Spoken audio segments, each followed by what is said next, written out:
5-Minute Habits for Healthy Living. This week's habit is called Be a Creator.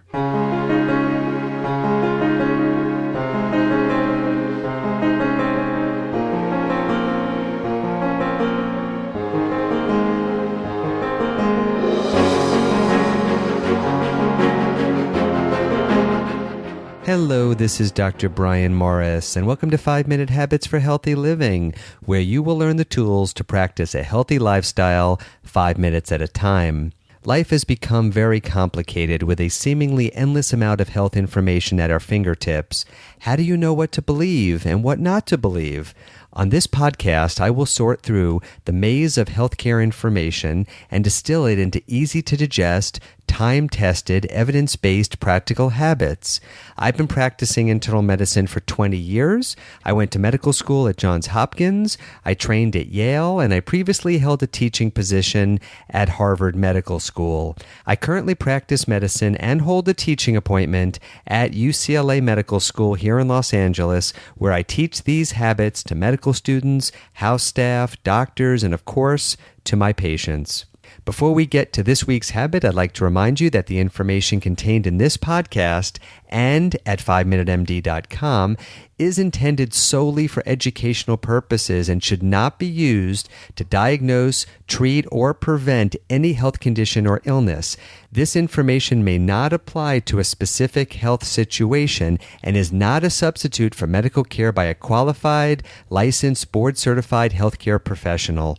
Please consult with your healthcare provider before making any changes to your healthcare regimen. This habit is about being a creator. The late Stephen Covey, who wrote the book The 7 Habits of Highly Effective People, used to say that we should live, love, learn, and leave a legacy. I'd like to touch on the leave a legacy part today. Leaving a legacy is such a powerful thing to say. What does that mean to you? To me, that means that we need to leave something on this earth that survives us, that lives on even when we're gone, that continues to touch people in the world long after we have moved on. Leaving a legacy is so important for our world, but it's even more important for each of us. We are wired to be creative people, to take information or objects and find ways to put them together to create things that did not exist before. In simple terms, we do this when we prepare a meal.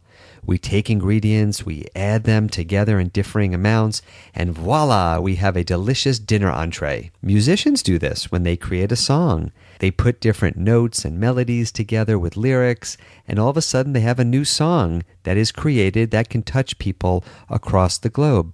Writers do this. Movie makers do this when they create impactful movies.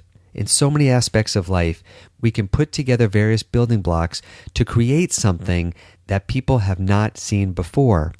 Think about how you do this in your life. If you're a parent, you've probably seen this come to life in your children. Raising a child is in many ways a creative process. If we are blessed to have a child, we spend year after year teaching and molding and instructing and forgiving and teaching and molding and instructing and forgiving some more. And after many years, if we're lucky, a wonderful person emerges into adulthood, prepared for what we hope will be a meaningful life. This is a form of creation. And what I'm discussing in this week's Pearl is that being a creator, whether it's at home or at work or in terms of a hobby, is something truly beneficial to our minds and our bodies. One of the most health-inducing ways of life is to be a creator, to live a life where we create new things. And of course, one of the most unhealthy ways to live life is to not create anything, to do the same things over and over again and not to create anything. This doesn't mean that we can't practice the same things over and over again. For example, some jobs require us to repeat the same activities over and over again. I'm not saying that we always have to be creating new things. Sometimes we do have to repeat the same things over and over again.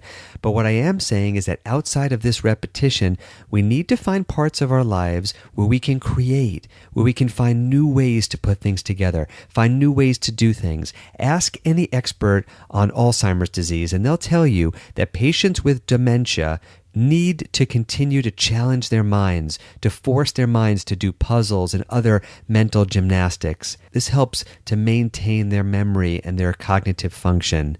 The same is true for weightlifting. Our muscles and our bones get stronger when challenged by slow, steady weight resistance. And the same holds true for being a creator.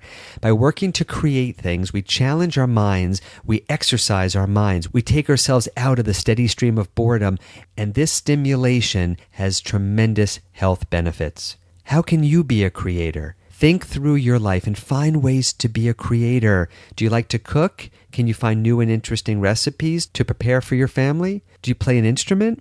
Or perhaps you'd like to start writing a song, or a short story, or a poem, or a screenplay, or a computer program, or an app, or create something related to travel. Maybe you'd like to start a travel blog to help others find interesting places that you've enjoyed. Have you had a major life-altering experience for which you've become an expert in that topic?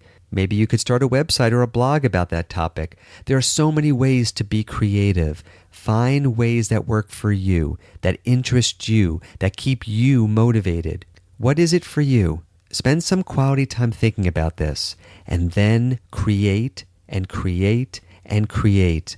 Create on a regular basis. Just as Stephen Covey said, live, love, learn, and leave a legacy. Let's keep the dialogue going. Let me know what you think of this week's Habit for Healthy Living. Post your comments and your experiences on the 5 Minute MD Facebook page. Follow us on Twitter at Brian Morris MD and visit us anytime at 5minutemd.com. Let your friends know about the podcast and make sure that you are subscribed on iTunes. When you subscribe to the podcast on iTunes, you will receive new podcast episodes as soon as they are posted.